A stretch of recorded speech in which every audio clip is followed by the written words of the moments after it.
बिस्मिल्लाहिर्रहमानिर्रहीम अस्सलाम वालेकुम friends. Hello guys, welcome to legal YouTuber channel. दोस्तों, उम्मीद है आप सब खैरियत से होंगे। दोस्तों, जब मैंने कनाडा स्टार्टअप वीज़ा पर वीडियो बनाई थी तो बहुत सारे लोगों ने यूके के बारे में भी कहा कि सर यूके स्टार्टअप वीज़ा पर भी एक वीडियो बना दो। दोस्तों, यूके के अंदर दो ऐसे वीज़ाज़ हैं जिसके बारे में बहुत कम लोग जानते होंगे और इन वीज़ाज़ के ज़रिए जो है आप परमानेंट सेटल भी हो सकते हो यूके के अंदर और अपनी पूरी फैमिली को यूके लेके जा सकते हो। तो चलिए दोस्तों, करते हैं इस वीडियो को शुरू। मेरा नाम है राज़िक और आप देख रहे हैं लीगल यूट्यूबर चैनल। तो चलिए शुरू करते हैं।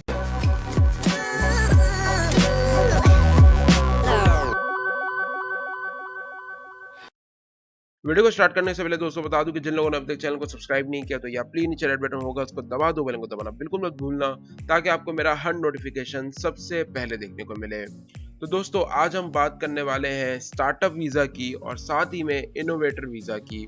दोस्तों, ये दो तरीके के वीज़ाज हैं जो उन लोगों के लिए हैं जिन लोगों के पास कोई ऐसा अच्छा बिजनेस प्लान हो या फिर कोई ऐसा बिजनेस प्लान हो माइंड में जो कि अब तक यूके में ना हो। तो अब हम बात करने वाले हैं स्टेप बाय स्टेप कि आप इस वीज़ा पे किस तरीके से जा सकते हो, इस वीज़ा की क्या रिक्वायरमेंट है, कैसे आप अप्लाई कर सकते हो। अगर आप यूके विजिट वीज़ा के ऊपर जाते हो तो भी इस वीज़ा पर आप स्विच हो सकते हो। अब सबसे पहले दोस्तों हम बात करते हैं इसकी एलिजिबिलिटी क्राइटेरिया की। नंबर 1 के ऊपर दोस्तों कि आपको यूके हायर एजुकेशन इंस्टीट्यूट की डिग्री के इक्वल जो है वो एजुकेशन चाहिए होगी।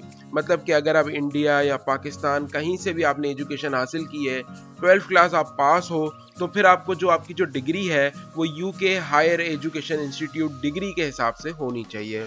नंबर 2 के ऊपर बात करें दोस्तों तो यहाँ पर आपको business organization with the history of supporting UK entrepreneurs, मतलब कि दोस्तों आपको ऑर्गेनाइजेशन जो यूके की है जो कि सपोर्टिंग डॉक्यूमेंट प्रोवाइड करती है, आपको उससे एक सपोर्टिंग लेटर जो है वो इशू करवाना होगा जिसको एंडोर्समेंट कहा जाता है। अब दोस्तों, ये वो ऑर्गेनाइजेशन है जो कि यूके ने अप्रूव की हुई है और उन्हीं से आपको एंडोर्समेंट लेना होगा। अगर आप किसी कंपनी से एंडोर्समेंट ले लेते हो तो आप बिल्कुल आसानी यूके जा सकते हो। मतलब एंडोर्समेंट मिलने के बाद 80% चांसेस आपके बन जाते हैं कि आपको यूके का स्टार्टअप वीज़ा मिल जाए। नंबर 3 के ऊपर दोस्तों आपके पास बिजनेस आइडिया एक यूनिक होना चाहिए, मतलब कि एक नया आइडिया होना चाहिए जो कि पहले से यूके में मौजूद ना हो और उसी बेस के ऊपर आपको जो है वो एंडोर्समेंट देगी कंपनी। नंबर 4 की बात की जाए दोस्तों तो आप कोई ऐसा बिजनेस नहीं खोल सकते जो कि ऑलरेडी यूके के अंदर ट्रेंडिंग में चल रहा हो। मतलब कि आप ये सोचो कि यार ये बिजनेस तो बहुत ज़्यादा यूके के अंदर कमाता है तो क्यों ना मैं यही बिजनेस खोल लूँ, तो उसके ऊपर आपको एंडोर्समेंट नहीं दी जाएगी। और अगर आपको कोई कंपनी एंडोर्समेंट दे भी देती है, यूके का जो स्टार्टअप वीज़ा है वो आपको नहीं मिलेगा क्योंकि ये पॉलिसी के खिलाफ है। नंबर 5 के ऊपर दोस्तों आपका जो बिजनेस होना चाहिए वो दिन ब दिन ग्रोथ की तरफ जाता रहे। मतलब कि आप जब प्लानिंग करो बिजनेस की तो उसमें आपने ये भी बताना होगा कि आपका बिजनेस कैसे ऊपर जाएगा और कैसे दिन ब दिन वो ग्रोथ करता ही रहेगा। तो अब बात करते हैं दोस्तों इस वीज़ा पर आप कितना टाइम वहाँ रह सकते हो, आपको कितनी फीस पे करनी होगी। तो नंबर 1 के ऊपर दोस्तों आपको ये वीज़ा जो है वो 2 साल तक के लिए दिया जाता है। नंबर 2 के ऊपर अगर आप चाहो तो इस वीज़ा को किसी भी वीज़ा के अंदर कन्वर्ट करवा सकते हो बिल्कुल आसानी।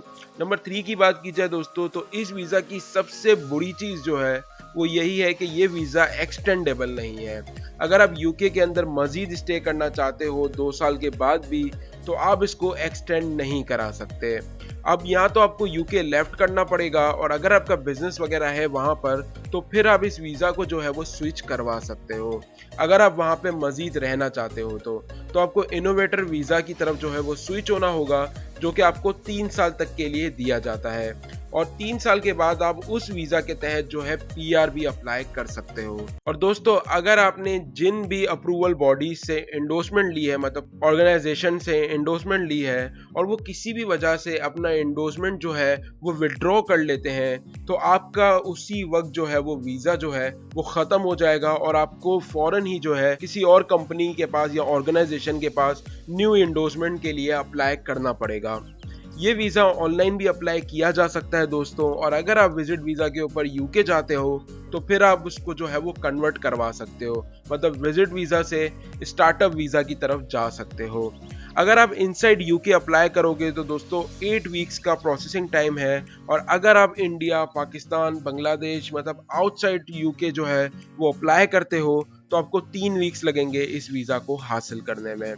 अब बात करते हैं दोस्तों फीस की। अगर आप दोस्तों इंडिविजुअल अप्लाई करोगे तो आपको 363 पाउंड जो है वो पे करने होंगे, और अगर आप इस वीज़ा को स्विच करवाते हो तो फिर आपको 493 पाउंड जो है वो भरने होंगे। मतलब अगर आप विजिट वीज़ा से स्विच होगे यूके के अंदर तो फिर आपको 493 पाउंड जो हैं वो भरने होंगे स्विचिंग अमाउंट। और अगर आप अपनी पूरी फैमिली को लेके जाना चाहते हो इस वीज़ा के तहत तो फिर आपको तमाम लोगों की फ़ीस पे करनी होगी इंडिविजुअली, जो कि 363 पाउंड्स बनती है। साथ ही में दोस्तों आपको इंश्योरेंस भी चाहिए होगा। अब बात करते हैं दोस्तों कि इस वीज़ा पर आप क्या क्या कर सकते हो और क्या क्या नहीं कर सकते। नंबर 1 के ऊपर आप अपनी पूरी फैमिली को जो है वो अपने साथ यूके ले जा सकते हो। नंबर 2 के ऊपर ये वीज़ा जो है वो मल्टीपल एंट्री वीज़ा होता है कि आप बार बार आना जाना कर सकते हो, कभी आप अपनी कंट्री जा सकते हो, कभी यूके आ सकते हो, ये आपके ऊपर डिपेंड करेगा। नंबर 3 के ऊपर दोस्तों आप इस वीज़ा के ऊपर जॉब भी कर सकते हो। आप चाहो तो आप अपना बिजनेस भी कर सकते हो और फिर पार्ट टाइम जो है वो जॉब भी कर सकते हो। तो ये एक बहुत अच्छी बात है जिससे आप अपने बिजनेस को मजीद सपोर्ट कर सकते हो। अब यहाँ पर आप क्या क्या चीज़ नहीं कर सकते इस वीज़ा पे, तो नंबर 1 के ऊपर प्रोफेशनल स्पोर्ट्समैन आप नहीं बन सकते।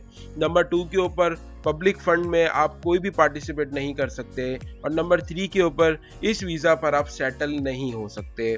अगर आपको सेटल होना है तो आपको इनोवेटर वीज़ा की तरफ जाना होगा, जो कि मोर एक्सटेंडेबल भी होता है। अगर आप चाहो तो आप 3 साल, 4 साल, 5 साल मतलब जैसे जैसे आपका वीज़ा ख़त्म होगा आप दोबारा से उसको एक्सटेंड करवा सकते हो। वैसे देखा जाए तो इनोवेटर वीज़ा के अंदर 3 साल के बाद आप यूके की पीआर जो है वो अप्लाई कर सकते हो। साथ ही में दोस्तों इस वीज़ा के ऊपर आप जो है वो जॉब नहीं कर सकते इनोवेटर वीज़ा के ऊपर, और इनोवेटर वीज़ा लेना थोड़ा सा मुश्किल भी है दोस्तों, जिसके तहत बहुत कम लोग अप्लाई करते हैं। हाँ, अगर वहाँ पे जाके आप स्टार्टअप वीज़ा के ऊपर 2 साल तक रहते हो, उसके बाद जब आप इस पे स्विच कराओगे तो आप करवा सकते हो, लेकिन अगर आप डायरेक्ट ही इनोवेटर वीज़ा अप्लाई करोगे तो फिर जो है वो पॉसिबल नहीं होता कि आपको वीज़ा मिले, क्योंकि बहुत कम चांसेस होते हैं इस वीज़ा के मिलने के। और स्टार्टअप वीज़ा काफ़ी आसान वीज़ा है जिसके अंदर हर कोई जा सकता है। तो फ्रेंड्स उम्मीद करता हूँ कि आपको वीडियो में तमाम चीज़ें क्लियर हो गई होगी। अगर इसके बाद भी कोई क्वेश्चन है तो नीचे कमेंट में पूछ सकते हो, मैं बिल्कुल रिप्लाई देने की कोशिश करूंगा। तो फ्रेंड्स उम्मीद करता हूँ कि वीडियो आपको पसंद आई होगी। अगर प्लीज़ पसंद आई हो तो वीडियो को लाइक कर देना, चैनल को जरूर सब्सक्राइब कर देना। मिलते हैं किसी नेक्स्ट इंटरेस्टिंग वीडियो में, तब तक के लिए गुड बाय।